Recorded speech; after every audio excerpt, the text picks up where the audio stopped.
Hello everyone. So as we all know that only 2 months are left for upcoming NEET PG exam. So today we will discuss the things that you should be doing in these 2 months that can help you score a rank under 2000 in upcoming NEET PG exam. So first of all, जो 2 months होते हैं ना last के, they're very important for any exam. And मैं अपनी story बताऊं अगर तो 2 मंथ्स पहले जो मैं जीटी दे रहा था उनमें I was getting a rank in 2000 to 3000 जब 10 to 15,000 लोग की एग्जाम दे रहे थे.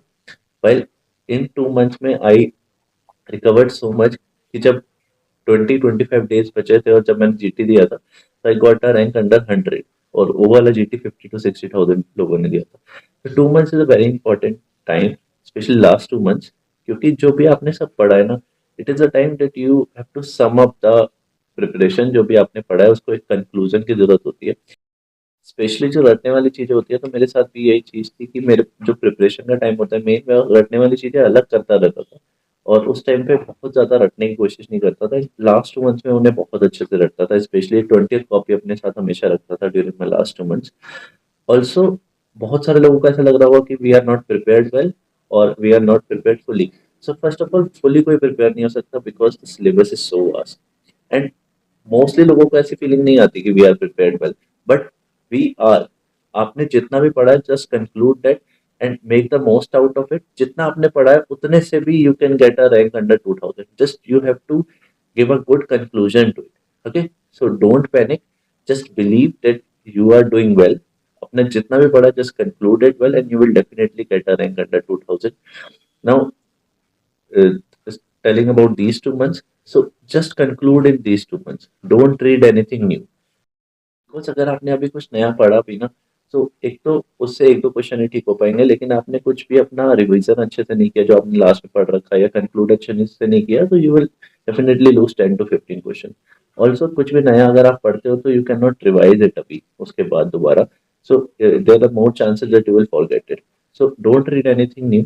अभी you have 2 months, so you can divide it as कि आईनी सेट से पहले you can complete your one revision and post आईनी set you can have one more revision, sparing the last 5 to 7 days for one quick brush up of the notes. Okay, and telling about the GTs. So during these time you can give at least 4 to 5 GTs, and I would suggest कि एक GT आप लोग centre पे जाके जरूर दे.